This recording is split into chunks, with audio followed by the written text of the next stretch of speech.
Bienvenido a Sueños de Cuba. Si estás aquí, es porque amas Cuba y la llevas en tu corazón. Quizá naciste en la isla, quizá formas parte de su historia desde la distancia, o quizá simplemente hay algo en su cultura, en su gente y en su manera de entender la vida que siempre te invita a regresar. Este es un espacio para escuchar sin prisas. Un lugar donde las historias cobran vida con calma, donde cada relato está contado con respeto, rigor y cariño por una tierra que ha dejado una huella profunda en millones de personas. Cierra los ojos, si quieres. O déjalos entreabiertos, como se dejan las persianas en las tardes de La Habana, cuando el calor pide penumbra y el cuerpo pide reposo. Esta noche no vamos a contar una leyenda ni un cuento de piratas. Vamos a contar algo más callado, más humano, y por eso mismo más hondo.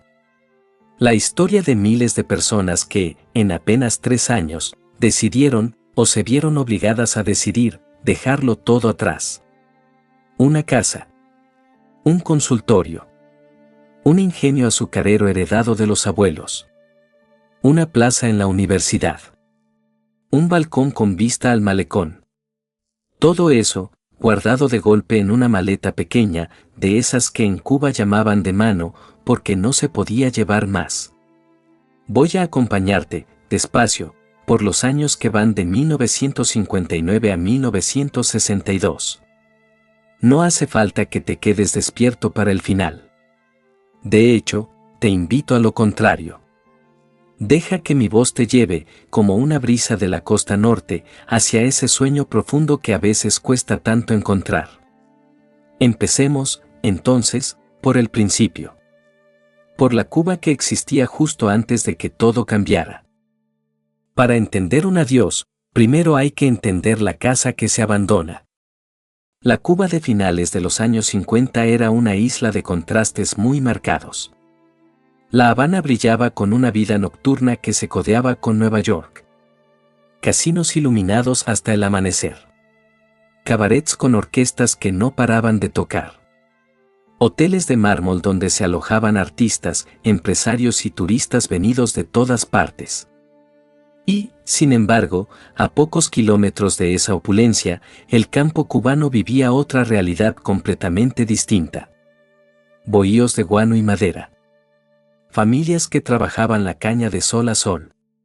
Pueblos donde el médico más cercano quedaba a muchas horas de camino. Esas dos Cubas convivían, casi sin mirarse, como dos vecinos que comparten pared pero nunca se saludan. La economía de la isla giraba, sobre todo, alrededor del azúcar. Cuba era, por entonces, uno de los grandes exportadores mundiales de este producto. Gran parte de esa industria dependía de capital extranjero, especialmente estadounidense.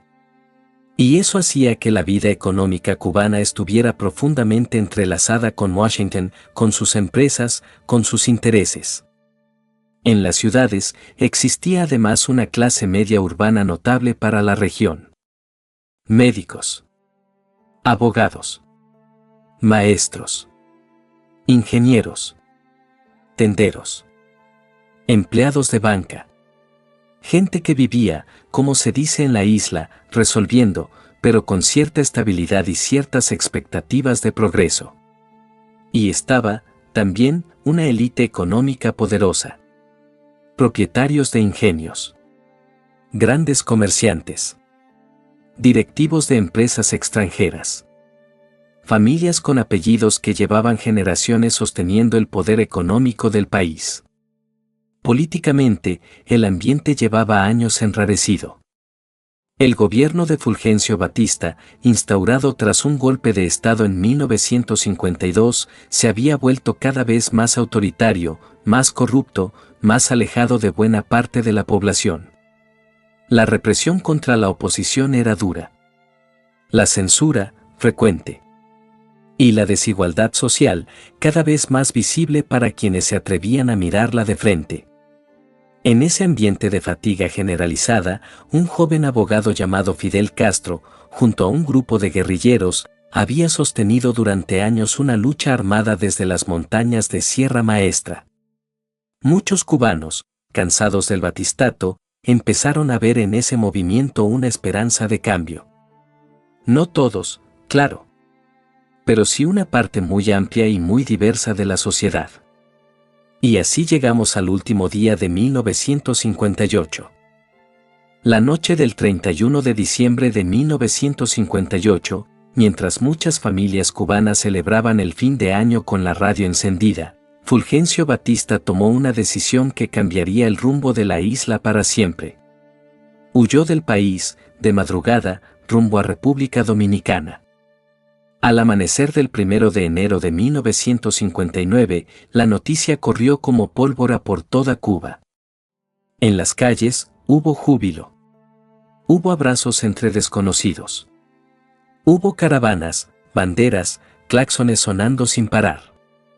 Para una gran mayoría del país, aquel amanecer se sintió como un respiro largamente esperado.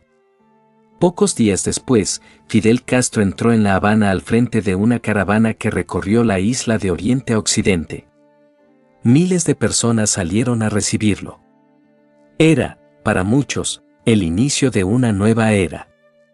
Pero, y esto conviene decirlo con calma, nadie sabía todavía qué forma exacta tomaría esa nueva era. Ni siquiera los propios protagonistas de la revolución tenían, en ese primer instante, un plan completamente cerrado. Lo que sí había, eso sí, era una promesa. La promesa de justicia. La promesa de dignidad. La promesa de una Cuba distinta, más justa, más suya. Durante los primeros meses de 1959, el ambiente en Cuba fue, sobre todo, de expectativa.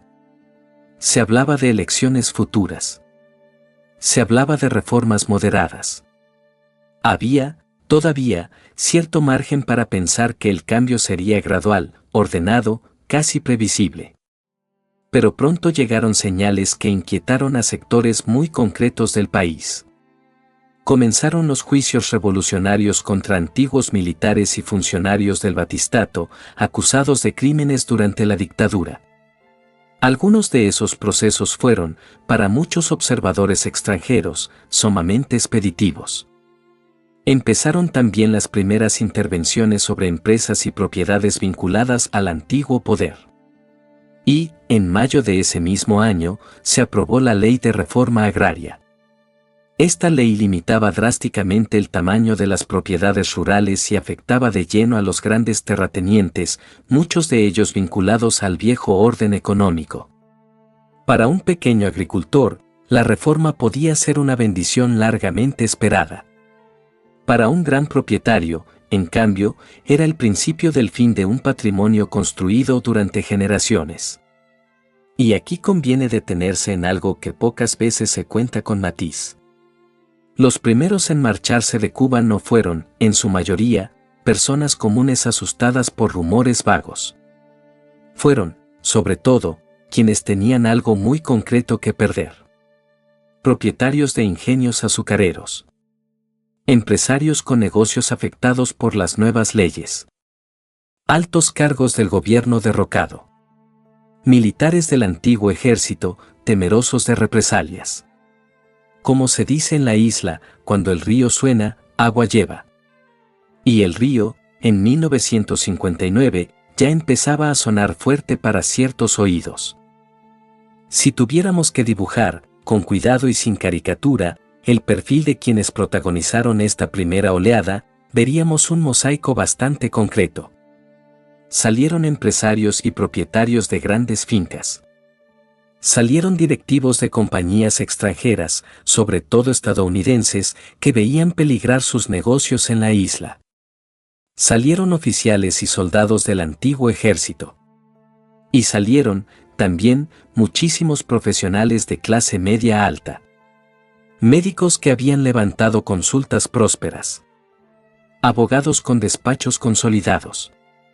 Ingenieros, arquitectos, profesores universitarios, contables. Este primer grupo tenía, en su mayoría, un perfil bastante definido. Eran personas blancas, urbanas, con estudios superiores o medios. Y con recursos económicos que, aunque en muchos casos quedaron congelados o confiscados en la isla, les permitieron reconstruir su vida con relativa rapidez en el extranjero. Esa composición social no es un detalle menor.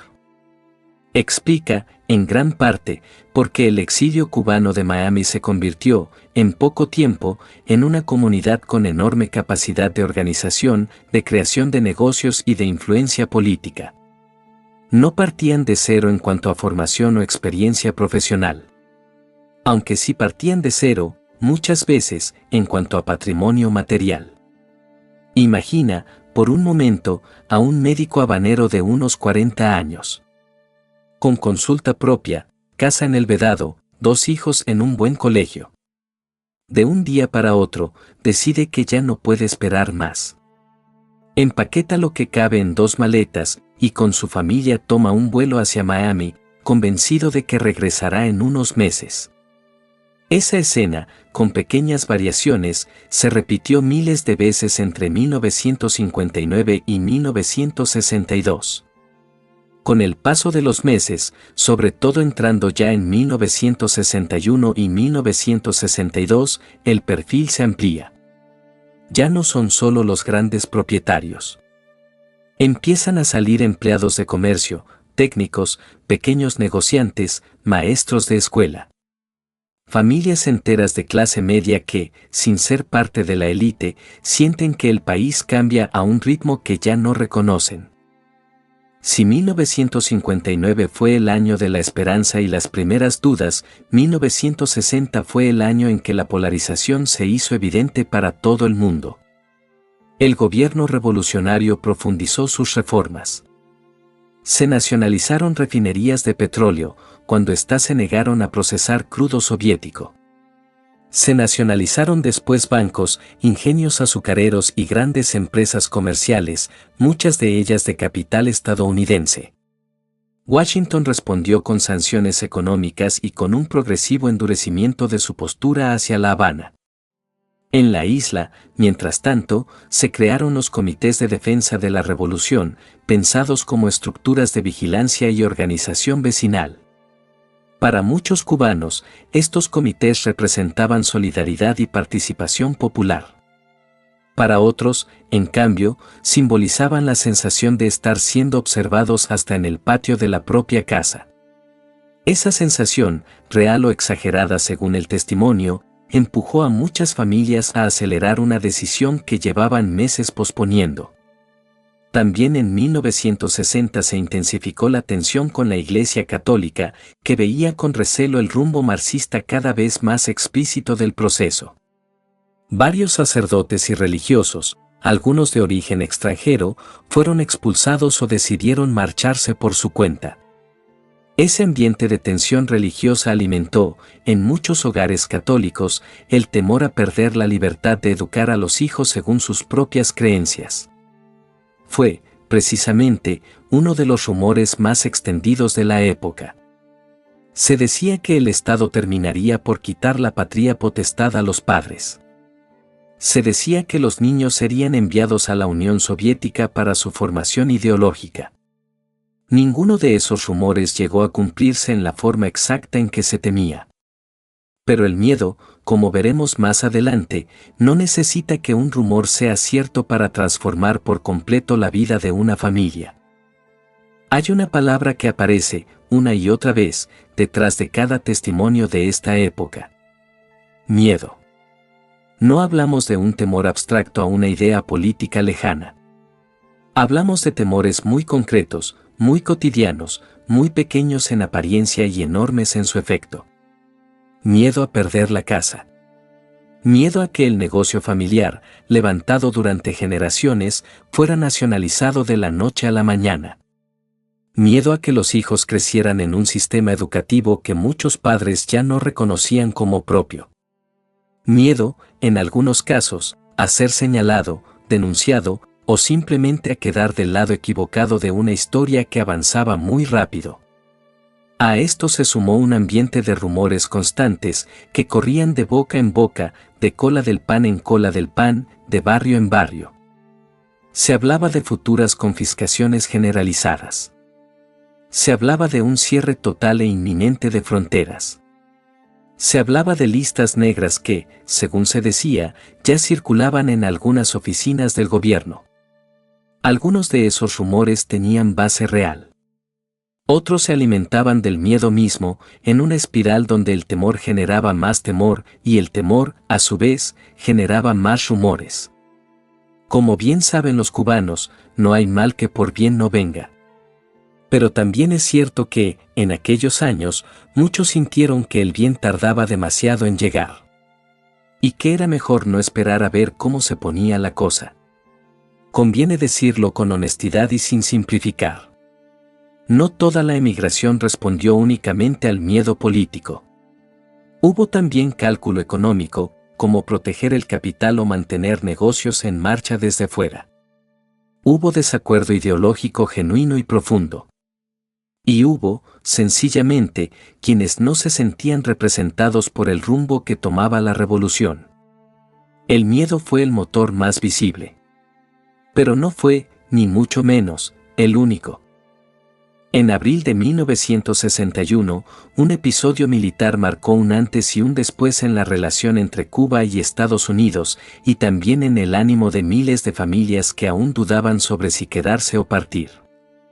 Un grupo de exiliados cubanos, entrenado y financiado por la Agencia Central de Inteligencia estadounidense, desembarcó en Playa Girón, en la Bahía de Cochinos, con el objetivo de derrocar al gobierno revolucionario.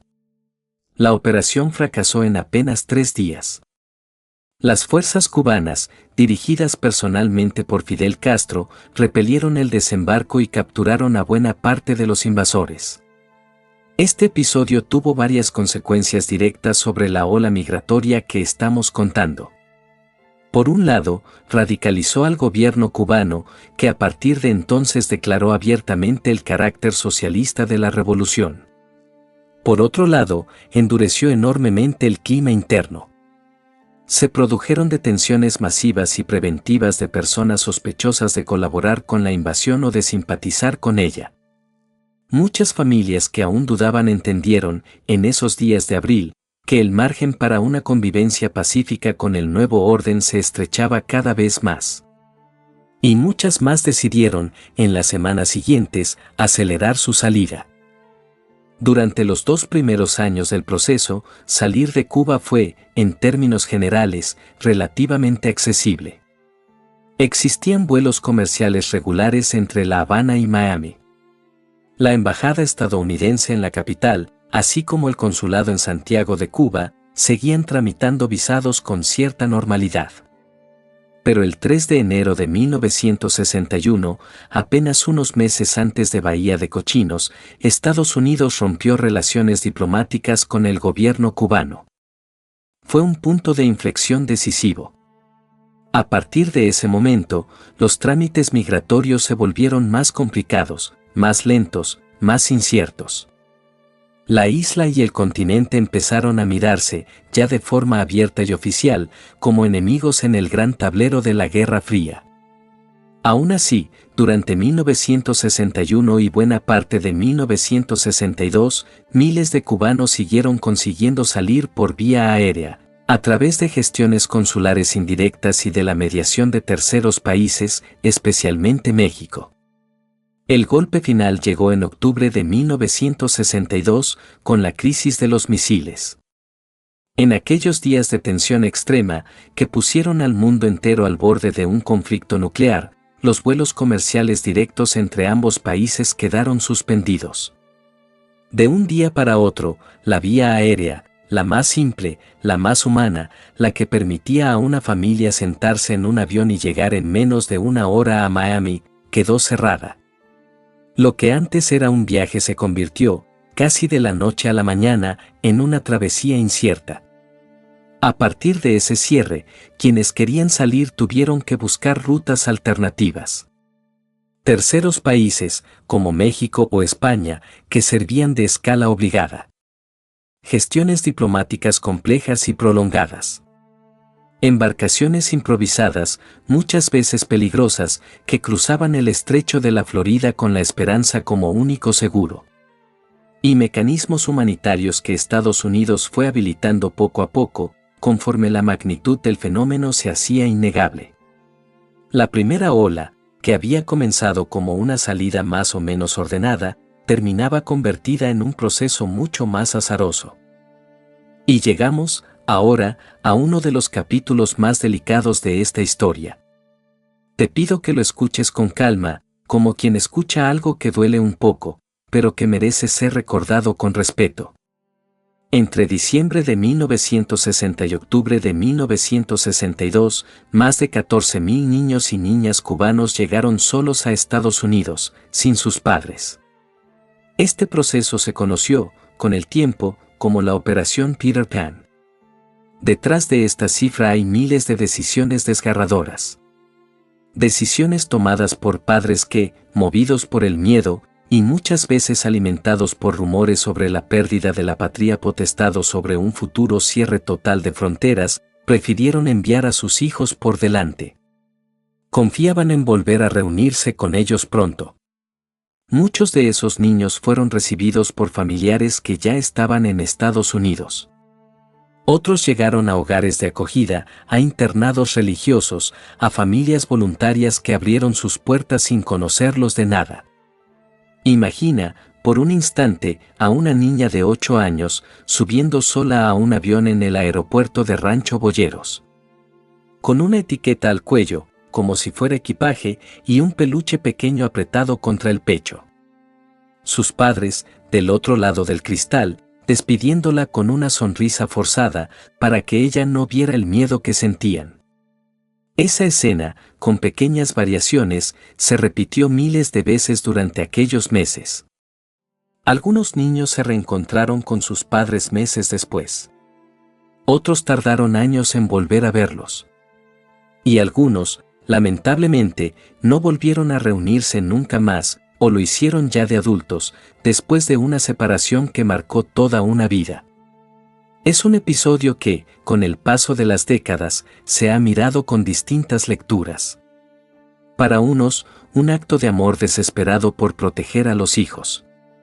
Para otros, una tragedia amplificada por rumores que quizás no llegaron a cumplirse en la forma exacta en que se temían. Sea como sea, Peter Pan quedó grabado en la memoria colectiva del exilio como uno de sus capítulos más humanos y más dolorosos. Del otro lado del estrecho de la Florida, la recepción a los cubanos fue, desde el principio, muy distinta a la que solían recibir otros migrantes de la región. Washington entendió rápidamente que acoger a quienes huían de un gobierno alineado con la Unión Soviética tenía un enorme valor simbólico en plena Guerra Fría. Cada cubano que llegaba era, de alguna manera, una prueba viviente del fracaso, según esa narrativa oficial, del proyecto revolucionario. Por eso, los recién llegados fueron recibidos bajo la categoría de refugiados políticos. Con un trato administrativo mucho más favorable que el de otros colectivos migrantes de la época. Se crearon programas de asistencia económica. Programas de reubicación en distintas ciudades del país, para no saturar solo Miami. Y programas de convalidación de estudios y de títulos profesionales que permitieron a muchos médicos, ingenieros y abogados retomar, con el tiempo, su profesión en suelo estadounidense. Esta acogida especial no fue casualidad, ni tampoco una simple generosidad desinteresada. Fue, sobre todo, una pieza más del ajedrez geopolítico entre dos bloques enfrentados. Pero para las familias que llegaban, exhaustas y muchas veces sin nada más que lo opuesto, esa excepcionalidad, como la llaman después los historiadores, supuso una diferencia enorme a la hora de rehacer sus vidas.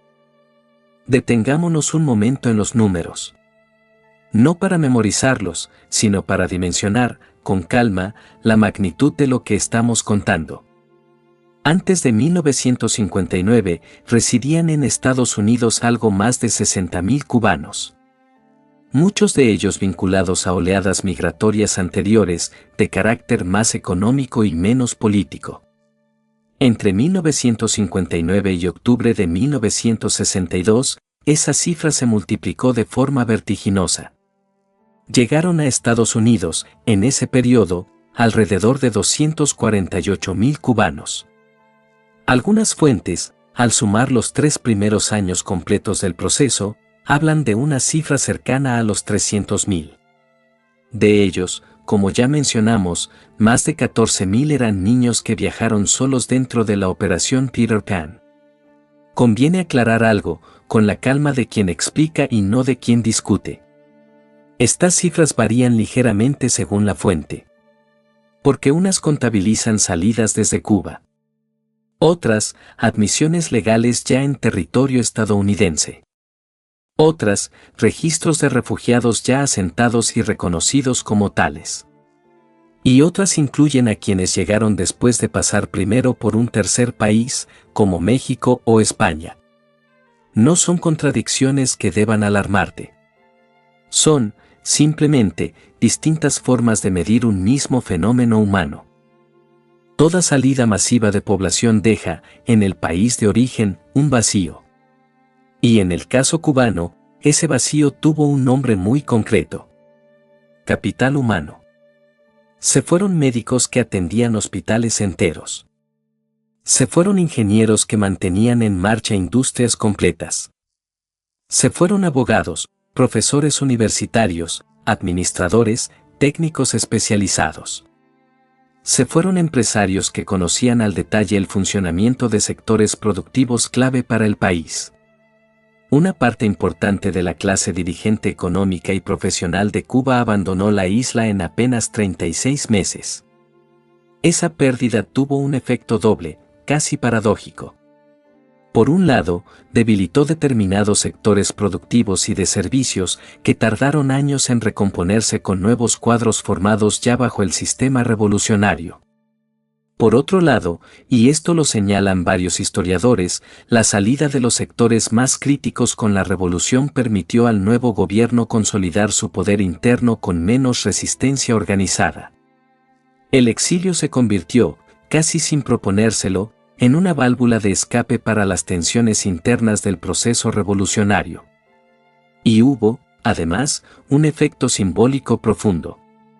La revolución perdió a buena parte de quienes podían haber servido de puente entre el viejo orden económico y el nuevo país que se estaba construyendo.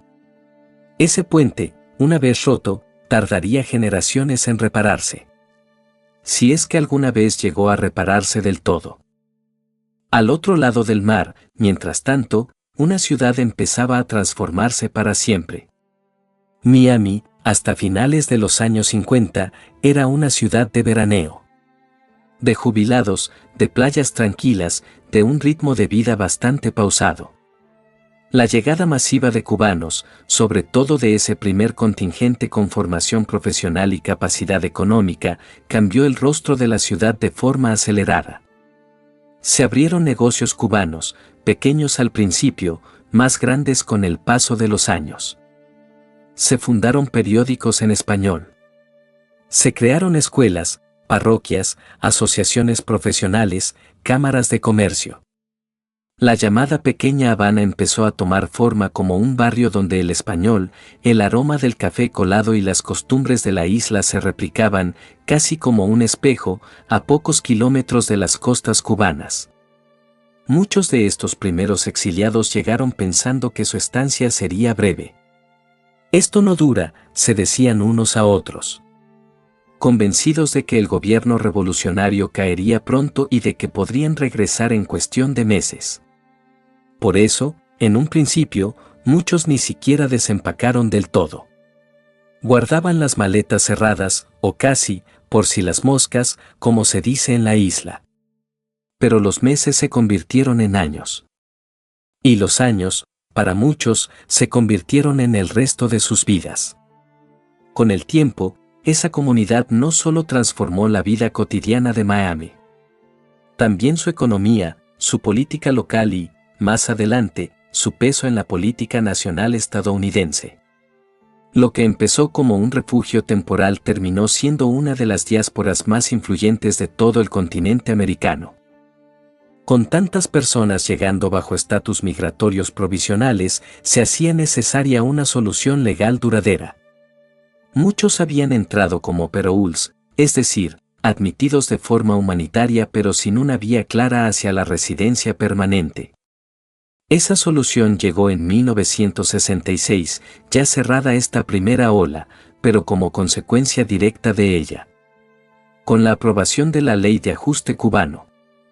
Esta norma permitió que los cubanos llegados desde 1959 pudieran regularizar su situación y acceder a la residencia permanente de una manera mucho más rápida y sencilla que cualquier otro colectivo migrante. Lo verdaderamente significativo de esta ley es lo que revela. Un fenómeno migratorio que, en su origen, se pensaba temporal y excepcional, terminó por generar toda una arquitectura legal duradera. Pensada específicamente para un solo país y una sola circunstancia histórica.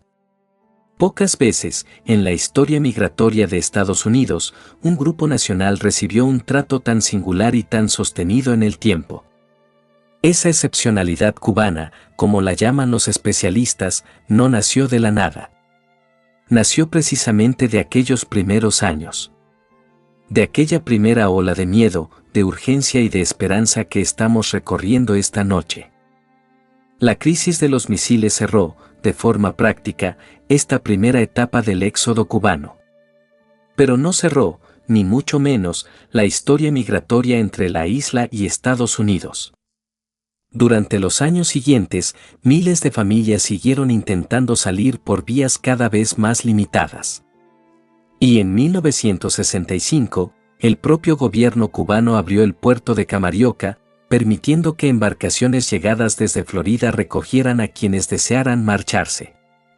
Poco después, se organizarían los llamados vuelos de la libertad, que entre 1965 y 1973 trasladarían a más de 300.000 personas adicionales. Esa sería ya, sin embargo, una segunda gran etapa, con su propio carácter y sus propias circunstancias. Distinta, aunque heredera directa, de la primera ola que hemos recorrido esta noche. Si algo debe quedarte de este recorrido, más allá de fechas y de cifras, es esto. La primera ola del exilio cubano no fue un bloque uniforme. Ni una decisión única, repetida miles de veces de manera idéntica. Fue, en realidad, miles de historias distintas, unidas por un mismo telón de fondo histórico.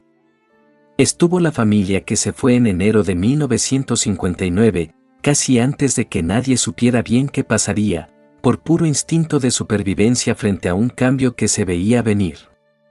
Estuvo el médico que aguantó hasta 1961, tratando de creer que las cosas se calmarían con el tiempo. Estuvo el niño que voló solo, sin entender del todo por qué sus padres lo enviaban a un país extraño.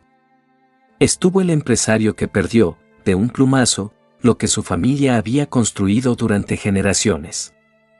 Y estuvo, también, quien decidió quedarse. Convencido de que su lugar estaba allí, en la isla, acompañando el proceso que se avecinaba. Ninguna de esas decisiones fue sencilla. Ninguna se tomó sin dolor. Y muy pocas se tomaron con la certeza plena de estar haciendo lo correcto. Como dicen en Cuba, cada cual sabe dónde le aprieta el zapato. Y en aquellos años convulsos, cada familia cubana tuvo que decidir, con la información que tenía y con el miedo que sentía, qué hacer con su propio zapato. Quedarse. O cruzar el estrecho hacia un futuro incierto. Antes de seguir, detengámonos un momento en los sonidos. El oleaje golpeando el muro del malecón, una y otra vez, con esa paciencia que solo tiene el mar. El pregón lejano de un vendedor de frutas, empujando su carretilla por una calle empedrada. El motor de un almendrón, esos autos americanos de los años 50, tosiendo antes de arrancar. Una radio, en algún balcón, dejando escapar un bolero a media voz. Ese era el paisaje sonoro cotidiano de miles de cubanos. Un paisaje que, para quienes se fueron, quedó congelado para siempre en la memoria. Muchos exiliados contarían después que lo que más extrañaban no era un lugar exacto, ni siquiera una casa concreta. Era ese conjunto de sonidos, de olores, de pequeños gestos cotidianos que ya no volverían a repetirse de la misma manera. Para entender mejor la diversidad de esta primera ola, conviene imaginar, con calma, algunas trayectorias representativas. No son personas reales con nombre propio, sino retratos compuestos, construidos a partir de lo que sabemos sobre miles de casos similares. La familia del ingenio. Piensa en una familia propietaria de un ingenio azucarero en la región central de la isla. Generaciones enteras habían dedicado su vida a esa tierra, a esa maquinaria, a esa zafra que se repetía cada año como un ritual. Cuando la reforma agraria intervino sus propiedades, en 1959, la decisión de partir no tardó en llegar. Se marcharon con lo puesto, confiando en que la situación se revertiría en cuestión de meses. Nunca recuperaron el ingenio. El médico que esperó demasiado. Piensa ahora en un médico de La Habana, con consulta propia y buena reputación en su barrio. Durante 1959 y 1960, decidió quedarse, convencido de que su profesión sería siempre necesaria, más allá de quien gobernara el país. Pero, tras Bahía de Cochinos, el ambiente de sospecha generalizada lo hizo cambiar de opinión. Salió en 1962, apenas semanas antes del cierre de los vuelos, dejando atrás una consulta que había tardado 15 años en construir. La maestra que se quedó. No todas las historias de esta época terminan en un avión hacia Miami. Piensa en una joven maestra rural, hija de campesinos, que vio en la revolución una oportunidad real de movilidad social para su familia y su comunidad. Ella no se fue. Se sumó, en cambio, a las campañas de alfabetización que el gobierno impulsó en aquellos años, convencida de estar construyendo algo nuevo. El niño de la maleta pequeña. Y piensa, por último, en un niño de 9 años, hijo de un empleado de banca de clase media. Sus padres, angustiados por los rumores sobre la patria potestad, decidieron enviarlo solo a Estados Unidos dentro de la Operación Peter Pan. Pasó casi 2 años en un internado religioso de Florida antes de reencontrarse con su familia. Cuando por fin se abrazaron de nuevo, ninguno de los dos era ya exactamente la misma persona que se había despedido en el aeropuerto. 4 historias. 4 decisiones distintas. Y, sin embargo, todas ellas hijas del mismo momento histórico. Apenas 2 meses después de la crisis de los misiles, otro episodio vino a cerrar simbólicamente esta etapa. Los más de 1000 combatientes capturados durante la fallida invasión de Bahía de Cochinos habían permanecido presos en Cuba desde abril de 1961. Tras largas negociaciones, en diciembre de 1962 se acordó su liberación a cambio de alimentos y medicinas, valorados en varias decenas de millones de dólares, aportados por donantes privados estadounidenses. Los prisioneros liberados llegaron a Miami poco antes de la Navidad de ese año. Fueron recibidos con enorme emoción por buena parte de la comunidad exiliada. Aquel episodio, tan cargado de simbolismo, marcó también un cierre emocional para la primera ola del exilio. La confirmación, para muchos, de que el regreso rápido que tantos habían imaginado en 1959 ya no era, ni de lejos, una posibilidad cercana. Imagina, por un momento, una carta escrita a mano, en papel fino, con la letra algo temblorosa de quien escribe de noche, a la luz de una lámpara pequeña. Una hermana que le cuenta a otra que el mango del patio dio frutos este año, aunque ya no quedara nadie para recogerlos. Que espera que, en ese invierno desconocido, encuentre algo parecido a un hogar. Cartas como estas se escribieron por miles durante aquellos años. Algunas llegaron a su destino. Otras se perdieron en el camino, entre embargos postales y fronteras cada vez más cerradas. Y otras, como la que acabamos de imaginar, tal vez nunca llegaron siquiera a enviarse. Guardadas en un cajón, como un adiós que no encontró la manera de decirse en voz alta. Llegar no era, ni mucho menos, el final del camino. Para la mayoría de los exiliados, la llegada a Miami significaba empezar de nuevo, casi desde cero, en un idioma que muchos apenas dominaban. Médicos que, mientras convalidaban sus títulos, trabajaban lavando platos o conduciendo taxis. Abogados que, sin poder ejercer de inmediato en un sistema legal distinto, se empleaban en fábricas o almacenes. Mujeres que, por primera vez en su vida, entraban al mercado laboral formal, cosiendo en talleres textiles o cuidando niños ajenos. Ese contraste entre el estatus perdido en Cuba y el trabajo humilde del primer tiempo en el exilio fue una experiencia compartida por miles de familias. Muchos lo recordarían después no con amargura, sino con una mezcla de orgullo y resignación. Aquí no se le hace ascos a ningún trabajo honesto, se decían entre ellos, como quien se repite una verdad para sostenerse. Con los años, y gracias en parte a los programas de asistencia y convalidación que mencionamos antes, muchos lograron recuperar su profesión original. Otros, en cambio, encontraron nuevos caminos que ni siquiera habían imaginado en la isla. Los hijos de aquella primera ola crecieron en una circunstancia muy particular. Hablaban español en casa e inglés en la escuela. Escuchaban hablar de una isla que muchos de ellos apenas recordaban o que nunca llegaron a conocer. Cuba se convirtió, para esta generación, en un lugar mitad real y mitad legendario. Un país narrado en las sobremesas familiares, en fotografías en blanco y negro, en recetas de cocina que se repetían con nostalgia cada Nochebuena. Muchos de estos hijos e hijas del exilio terminarían, con el tiempo, ocupando posiciones destacadas en la política, la empresa, la cultura y la academia estadounidenses. Sin proponérselo del todo, se convirtieron en el puente vivo entre dos mundos que sus propios padres habían visto separarse de forma tan abrupta. Hasta ahora hemos hablado, sobre todo, de La Habana, porque fue allí donde se concentró buena parte de la vida política y económica del país.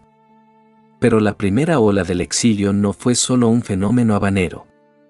En Camagüey, región tradicionalmente ganadera, muchos hacendados vivieron la reforma agraria como una amenaza directa a un modo de vida heredado durante generaciones.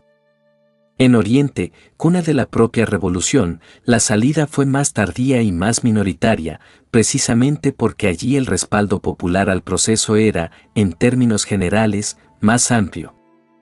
En Pinar del Río, región tabacalera, muchos pequeños productores optaron por quedarse, mientras que los grandes exportadores de tabaco, con vínculos comerciales en el extranjero, tendieron a marcharse antes. Esta geografía desigual del exilio es importante para no simplificar la historia. No hubo una sola Cuba que se fue, sino muchas Cubas distintas, con ritmos y razones propias, dependiendo de la región, de la clase social y de la relación de cada familia con el nuevo poder.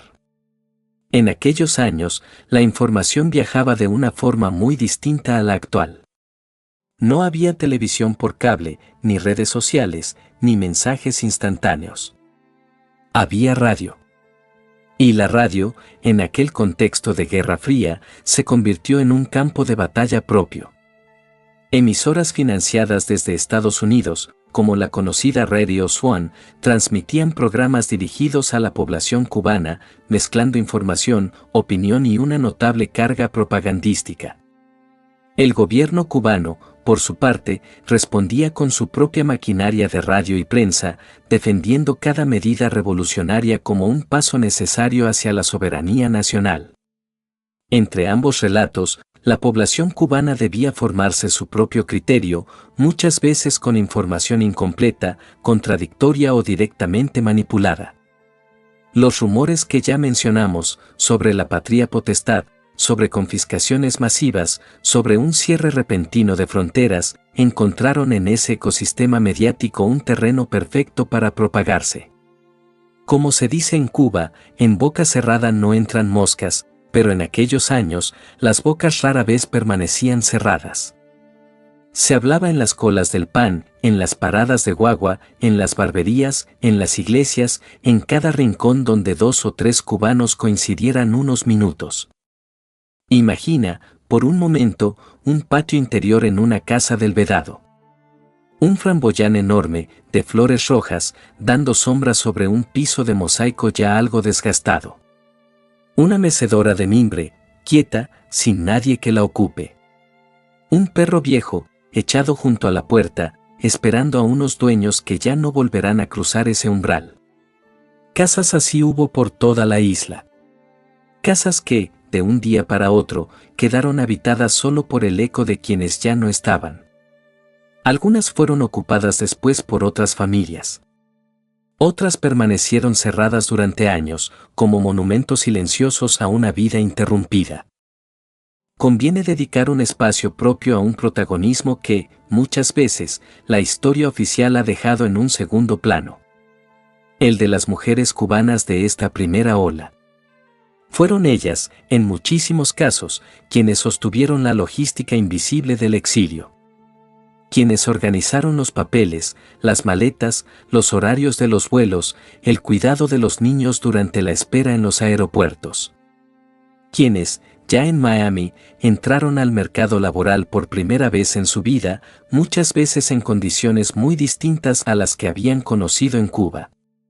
Costureras, empleadas domésticas, obreras textiles, secretarias. Mujeres que, sin dejar de ser madres, esposas e hijas dentro del molde de la época, se convirtieron también en sostén económico de sus familias en un país nuevo y desconocido. Su historia, silenciosa muchas veces, sostuvo buena parte del andamiaje humano de todo este proceso migratorio. Conviene, antes de cerrar, dedicar un momento a quienes no protagonizan esta historia de partida, sino la historia, igual de real, de la permanencia. Millones de cubanos no se fueron. Y para ellos, la revolución significó, en no pocos casos, alfabetización, acceso a la salud pública, movilidad social y una narrativa de dignidad nacional frente a décadas de dependencia extranjera.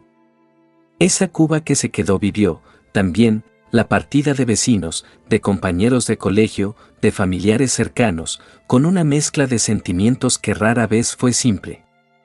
Hubo quien vivió esas salidas con alivio, al ver marchar a quienes consideraba enemigos del proceso revolucionario. Hubo quien las vivió con tristeza genuina, al ver desintegrarse amistades y familias enteras. Y hubo, también, quien sintió una combinación difícil de nombrar, orgullo por el rumbo del país y dolor por los rostros que ya no volvería a ver. Hoy, más de 60 años después de aquel 1 de enero de 1959, el eco de esta primera ola sigue presente. En Miami, todavía quedan personas que recuerdan, con precisión de detalle, el día exacto en que subieron a aquel avión. En Cuba, todavía se conservan casas, calles y objetos que pertenecieron a quienes partieron y nunca regresaron. Y entre ambas orillas sigue existiendo esa relación compleja, cargada de historia, de política y de afecto, que define buena parte de las relaciones entre Cuba y su diáspora hasta el día de hoy. Comprender esta primera ola no es solo comprender un episodio del pasado. Es comprender, también, muchas de las claves que explican el presente de la isla y de su comunidad exiliada. Hemos llegado, despacio, al final de este recorrido. Hemos hablado de una isla que cambiaba a toda velocidad. De familias que hicieron las maletas con el corazón encogido. De niños que volaron solos hacia un país desconocido. Y de una ciudad, Miami, que terminó por convertirse en el hogar de una nación entera dentro de otra nación. Si esta historia te ha tocado de alguna manera, tal vez sea porque, en el fondo, habla de algo muy universal. La manera en que los seres humanos, frente al miedo y la incertidumbre, buscan siempre un lugar donde sentirse a salvo. Ahora, deja que tu respiración se vuelva más lenta. Deja que esta voz se aleje, poco a poco, como se aleja un barco del puerto en una noche tranquila. Y descansa.